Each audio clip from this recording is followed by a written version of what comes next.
uSomizi Mhlongo sekavezela abalandeli bakhe-ke indoda yakhe Entsha ophoste khona-ke laphayana ku-Instagram.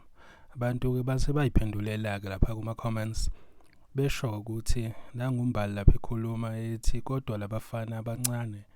Omunye wathi, "Are we gonna ignore his toes?" I think-ke lo bekhuluma ngaye-ke uSomizi. Somizi likes them hot shem. Kusho yena-ke uMomo.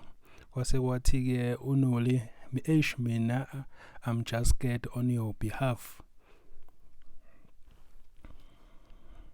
And then omunye washo-ke laphana ukuthi one thing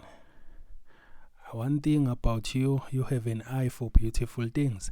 I think berefera kuye-ke lo mfana wakhe-ke uSomizi.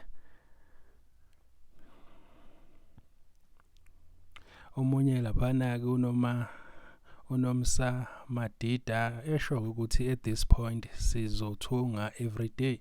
Ngazi-ke lokho ukuthi uchaza ukuthini. So nguye-ke umuntu kaSomizi omusha lo. Ufuna ukumbona kahle-ke hamba-ke laphana ku-Instagram account yakhe uzofike-ke umthole.